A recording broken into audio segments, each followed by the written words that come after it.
Mana oleh-olehmu untukku di hari kebangkitan? Apa yang telah kau bawa sebagai tawaran? Apakah kau membawa oleh-oleh saat pulang di hari kebangkitanmu dari kematian? Atau kau tak berharap untuk kembali kepada Tuhan? Hai, Assalamualaikum. Di kanal Saling Mengenal ini, kami mengulas serba-serbi tasawuf dalam renungan, kisah, dan puisi. Kali ini, kami akan menguraikan sebuah hikayat dari kitab Masnawi Rumi, yaitu Nabi Yusuf dan hadiah dari sahabatnya bagian 1. Al-Kisah, sahabat lama datang dari jauh dan bertamu kepada Nabi Yusuf yang tulus hatinya. Mereka berdua bersahabat pada masa kecilnya. Saat tiba, sang tamu berbicara kepada Nabi Yusuf tentang masa lalu Nabi Yusuf, serta ketidakadilan dan iri hati saudara-saudaranya. Ketika Nabi Yusuf masih kecil, ia menjadi anak kesayangan ayahnya, Nabi Yakub.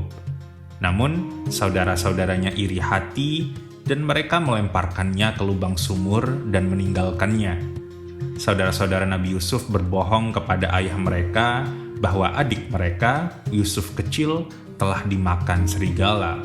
Ayahnya pun bersedih hati dalam jangka waktu yang lama.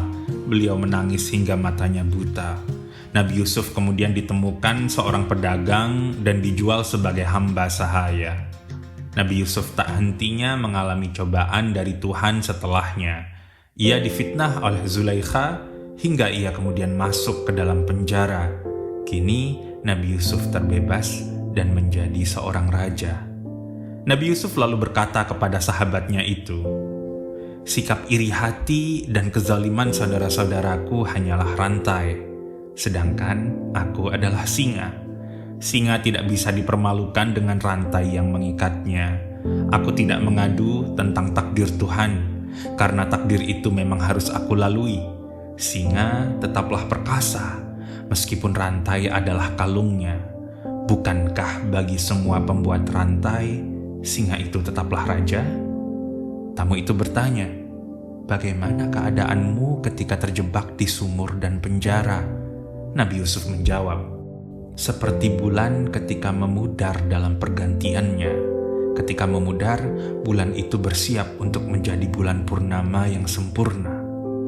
Rumi memberikan perumpamaan orang yang diuji Tuhan seperti satu biji gandum yang dimasukkan oleh para petani ke dalam tanah. Lalu dari tanah itu biji gandum itu tumbuh menjadi telinga jagung. Para petani lalu menggilingnya agar nilainya bertambah. Setelah digiling, gandum itu menjadi roti yang menguatkan jiwa.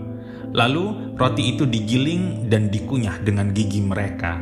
Roti gandum itu lalu menjadi asupan akal, jiwa, serta pemahaman orang yang bijaksana. Lagi, ketika jiwa itu jatuh dalam cinta, ia menyenangkan bagi para penanam setelah menanamnya. Dari surah Yusuf di dalam Al-Quran, kita bisa mengerti bagaimana cobaan demi cobaan telah dihadapi oleh Nabi Yusuf dari masa kecilnya. Cobaan-cobaan tersebut sangatlah berat, namun itu semua Allah berikan karena kasih sayangnya. Rashiduddin Maibudi dalam kitabnya Kashful Asrar wa Uddatul Abrar mengatakan bahwa ketika manusia memilih seseorang untuk menjadi sahabatnya, kebiasaan mereka adalah mereka menginginkan setiap kemudahan bagi sahabat itu dan tidak akan membiarkan angin badai menghempasnya. Namun, kebiasaan Tuhan adalah kebalikan dari ini.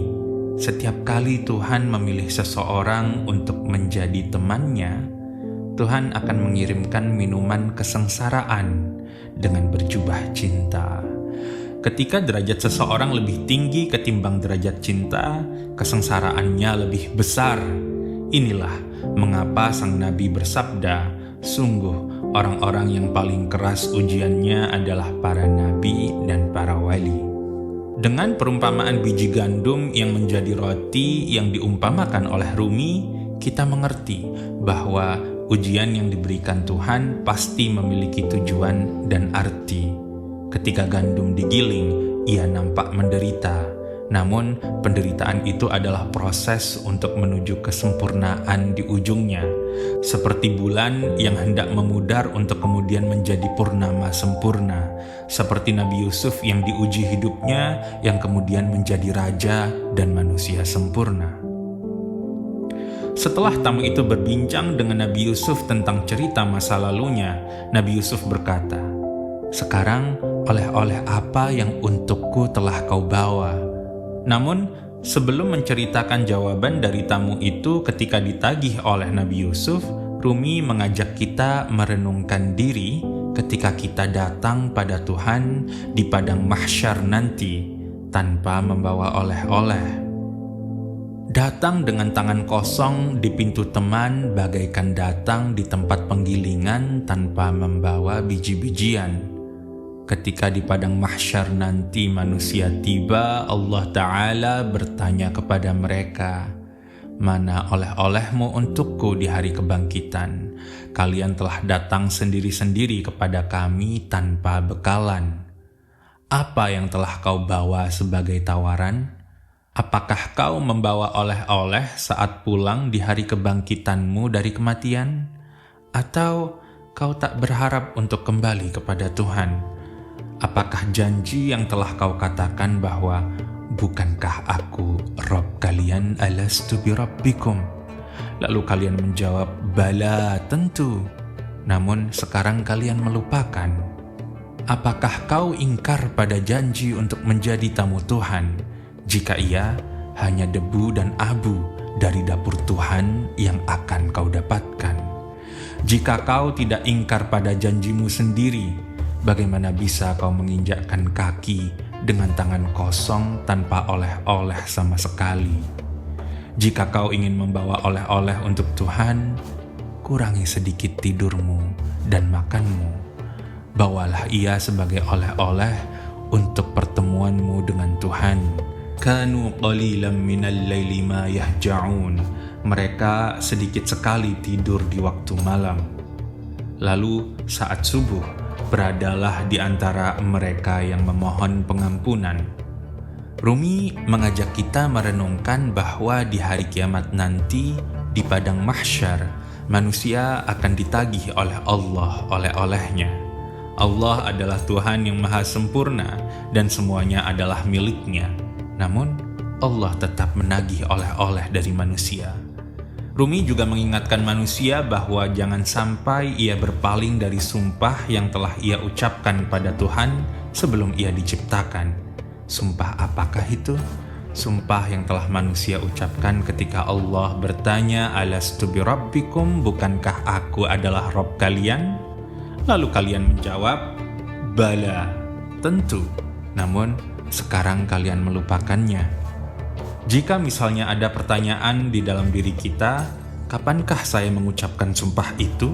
Saya tidak ingat saya mengucapkan sumpah itu pada masa dahulu. Maka perlu ditekankan bahwa ingatan ini tidak ada pada pikiran kita, namun sumpah itu ada dalam kalbu kita. Yang harus kita lakukan untuk memenuhi sumpah itu adalah masuk ke dalam batin kalbu kita, mengenang sumpah itu dan memenuhinya. Dalam baitnya, Rumi menjelaskan bahwa salah satu oleh-oleh yang bisa dibawakan untuk Allah adalah tirakat kita. Rumi menyebut dalam syairnya, sedikit tidur dan sedikit makan. Namun sebenarnya ada sesuatu di balik sedikit tidur dan sedikit makan yang disebutkan oleh Rumi itu. Apakah itu? Bayangkan dirimu hendak datang bertamu kepada seorang raja yang tampan, rupawan, dan kaya raya seperti sosok Nabi Yusuf. Apakah ada hadiah terbaik yang bisa diberikan sebagai oleh-oleh kepadanya? Sedangkan dia adalah raja yang telah memiliki semuanya. Jika oleh-oleh yang diberikan kepada Nabi Yusuf ini adalah simbol dari oleh-oleh terbaik yang bisa manusia berikan pada Tuhan di padang mahsyar nanti, oleh-oleh apakah itu? Walhamdulillahi wahdah, wa sallallahu ala sayyidina Muhammadin wa alihi wa itratihi, wa hasbunallah wa ni'mal wakil.